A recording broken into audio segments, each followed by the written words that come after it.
Today, we're talking about the list. And ladies, we've all heard of the list. We've seen them talk about this list on movies, on TV shows. You've probably had one. You had a girlfriend that had one. We all know about the list. And I'm not saying that fellas don't have one too. Because fellas, we know that y'all have y'all list. However, this video is primarily for my ladies. But fellas, there's something that you can learn too. Now, what list am I talking about? Well, sis, I'm talking about the list of non-negotiables. Now, many of us will have this list describing the perfect man. He gotta be 6'2". He gotta work this job where he's making such and such amount of money. He gotta drive this type of car. He gotta have all of his stuff together. He gotta have perfect credit. He gotta spoil me all the time and take me out all the time. He gotta buy me nice things all the time. His world has to revolve around me.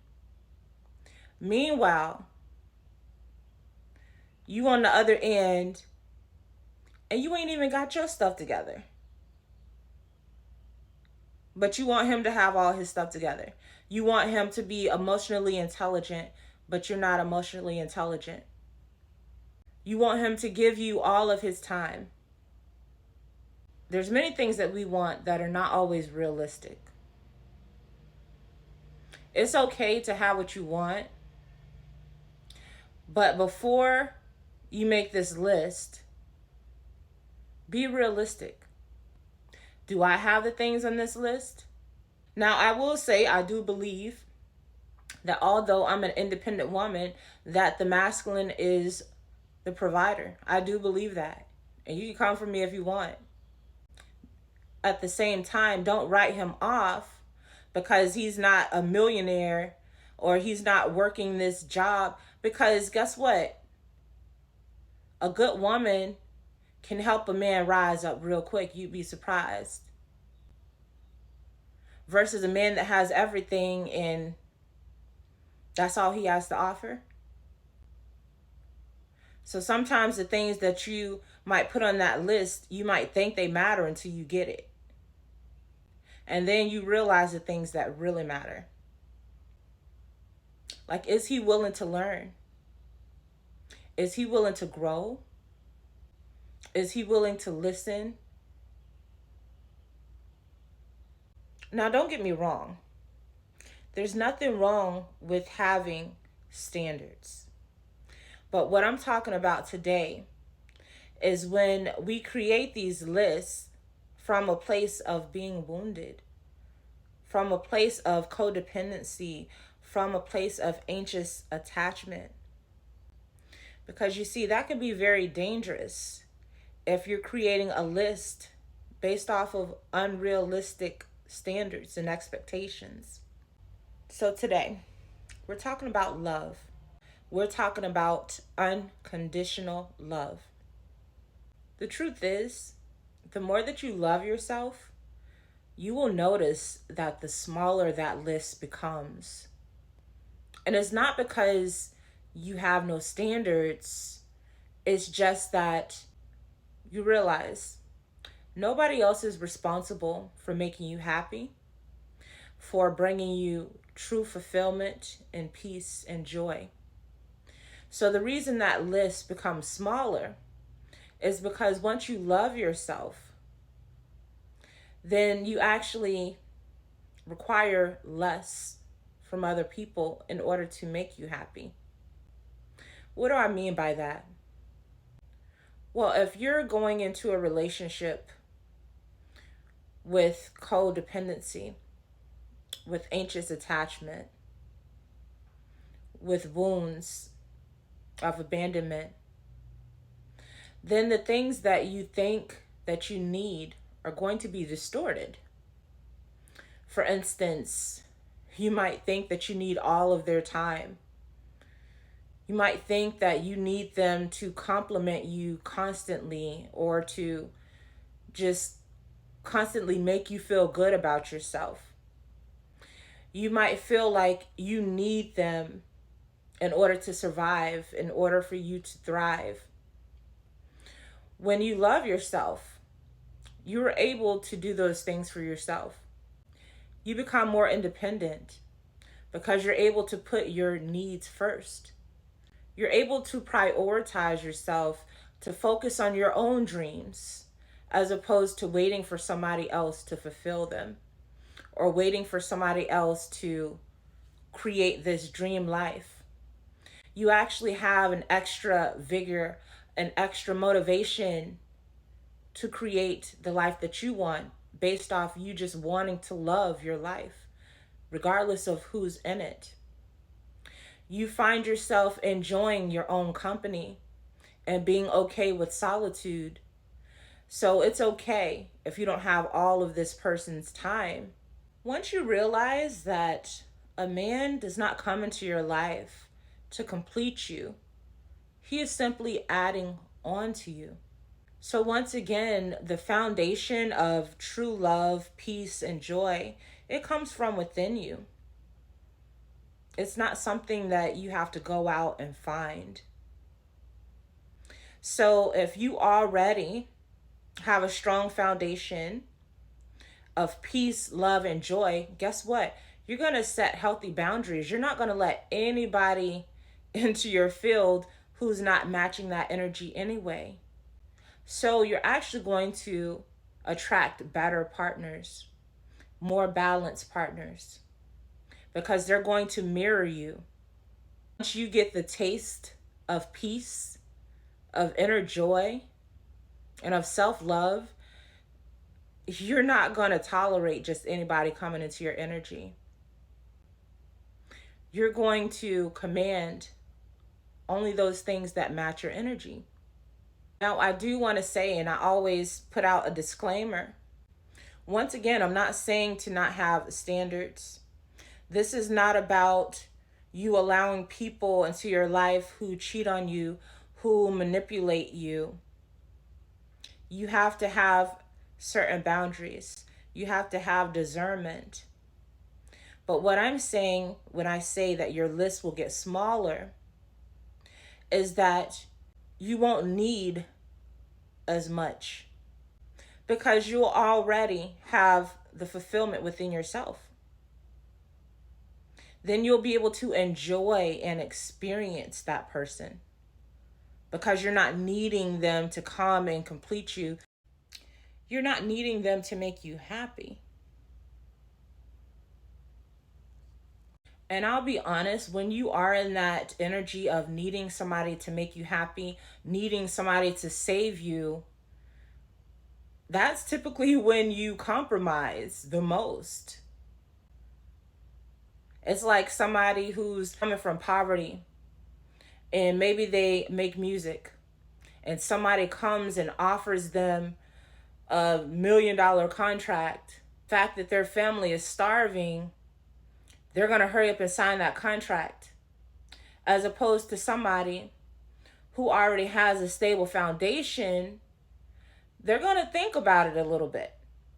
They're not going to be so hasty because they're not desperate. And when you need somebody to complete you, it gives off an energy of desperation. Because in a way it is. So you can't fully enjoy them because you're in a survival mindset of, I need this person to somehow complete me, or I need them to make me happy. I need them to distract me, whatever it is. But if you're looking for somebody to come and save you, you're going to compromise. You're going to overlook red flags. You're probably going to jump for the first thing that's thrown at you. But when you can complete yourself, when you're already happy and fulfilled in your life, you won't be so hasty because you'll understand your value. And when you already love your life, you're not going to let anybody just come in and interrupt that. especially if it's something that you've built. Most things that we build, we take pride in. So if you've taken the time to build a peaceful environment for yourself, a peaceful life, a loving life, a fulfilling life, you're not just going to let anybody come in and interrupt that. So, like I said, there's nothing wrong with having certain standards and non negotiables. But what I'm saying is to make sure that these non negotiables are not unrealistic, because there are things that sometimes you can tweak. None of us are perfect. So if there's one or two things on your list that haven't been checked off and they're things that he can work on, try to work with them. If he doesn't communicate as effectively as you like him to, that's something that can be worked on. And the reason that I say this is because many of us don't realize that we all have different love languages. So you might be in a relationship and maybe he isn't taking you out as much as you'd like. And so you think that he's not doing his part. Meanwhile, he's over here and his love language is words of affirmation. So he thinks that because he's affirming you all the time, that he's doing everything okay. In his world, everything is fine because he's expressing love to you in his way. There's 5 different love languages. So for you, it might be acts of service. For him, it might be touch. For you, it might be quality time. For him, it might be acts of service or buying gifts. Neither of you are wrong. You're just not on the same page. But you have to be willing to communicate these things. This is why it's so important to get to know one another and to pay attention during the dating process so you can figure out, what is this person's love language? Because this is how I'm going to connect with them. Yes, I have my own love language, but if I'm not speaking his language, we're never going to be on the same page. It's not always a matter of being right or wrong. Many of us just don't have the patience to communicate. So don't just assume that he doesn't care because he's not automatically buying you flowers. He's not taking you on all these dates that you see on Instagram and doing all these things. Because understand that, once again, we all have different love languages. Sometimes you just got to communicate. It's okay. It's okay to tell him what you want. It's better for you to communicate what you want and what you need and allow him to do with that what he will, as opposed to never communicating it. You can't get mad at him if you never said anything. We have this thing where it's like, well, he's supposed to read my mind. No. That's not how it works. That's not how it works. Which is why, honestly, during the dating process is when most of us need to establish these things. Many of us don't ask the right questions. Why? Because we're afraid that we'll be judged. Okay. Well, at least you'll dodge a bullet, as opposed to getting mad at him months down the line because you never asked the question, so you didn't even know that he wasn't into these things. This is how you figure out what you really want, is by asking the right questions. So we have to let go of the fear of being judged. We don't want them to think that you're too much. Ask the questions. Ask the right questions. This is why, once again, it's good for you to already have your own foundation so that you don't just settle just for a relationship because you're lonely. You don't settle just for any relationship just because you need somebody to save you. When you establish your own foundation, you eradicate that need to rush, because you see your value. But communicate. Communication is so key. And I'm telling you, this is just like the video I posted. This is one of the biggest killers in relationships. People are afraid to communicate. I've heard many women say, I don't have time to raise him. I don't have time to teach him. That's his mama's job. Well, let me tell you something. Our mamas didn't even know what they were doing. Even their mamas and their mamas' mamas. How do you think there's so many broken families? Many of us were raised in them because they didn't know how to communicate. They didn't know how to have emotional intelligence. But you have the ability now to learn so that you can break that generational curse of just giving up so easily because you don't know how to have unconditional love. It's not always what you say. Most of the time is how we say it. Most of the time it is how we say things. So it is good for you to learn emotional intelligence so that you can communicate effectively. Not yelling, not screaming, not throwing tantrums, not spewing out negative energy, because it's not going to be received in the way that you want it to be received. And the best way that you can teach him what you like, and this should be happening even before you get in a relationship, is by you doing certain things for yourself. You want him to take you out on dates? Start taking yourself out on dates. You want him to buy you flowers and gifts? Start buying yourself flowers and gifts. You want him to affirm you? Start affirming yourself. One of two things are going to happen. You're no longer going to care whether or not he's doing these things because you're already doing them for yourself. Or you're just not going to be interested because he's not matching your energy anyway.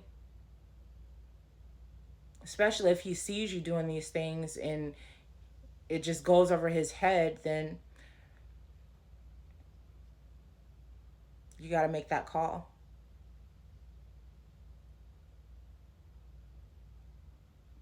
But ask the right questions, communicate. Being in a relationship is not about expecting perfection. It is a gift if you're with somebody who is willing to learn and to evolve. Now, if you have a person and they're not willing to learn, that's a different story. If they just think they know everything and they're not willing to listen to you, that's a different story. You'll have to make that call.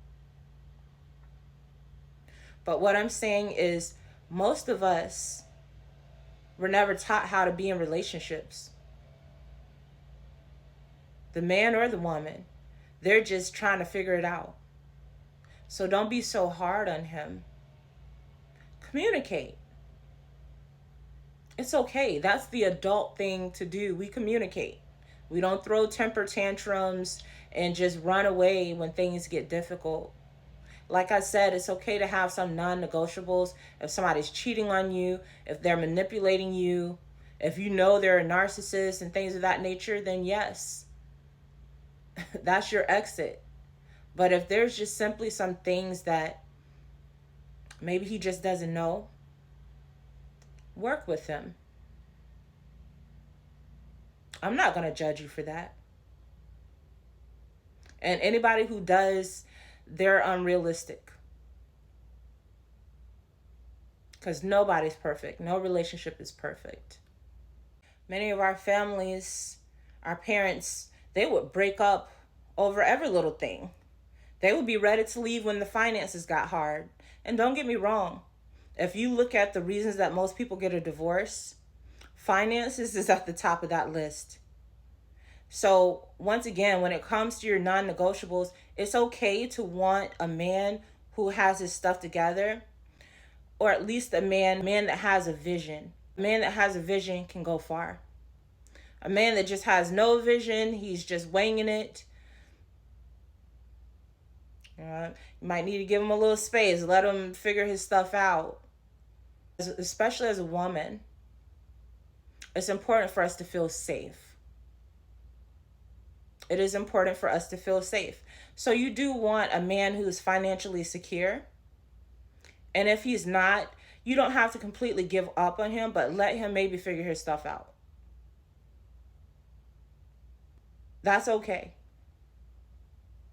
Because he's not going to be able to give you all of himself anyway if he's still, uncertain about himself, uncertain about his future, trying to figure himself out, trying to get himself stable. He's not going to be able to give you what you're looking for. I'm sorry to tell you. Don't judge him for that. Just understand where he's at. And once again, if you are making these lists, make sure that you're making this list of non-negotiables coming from a place of self-love, coming from a place of fulfillment, not coming from a place of neediness, not coming from a place of thinking that a man is placed in your life to fulfill you, to bring you happiness. Because those things are your responsibility. It's okay with wanting him to do those things for you. But honestly, if you do those for yourself, you're going to kind of attract that. You're going to attract it. And like I said before, you're not really going to accept less than what you give yourself.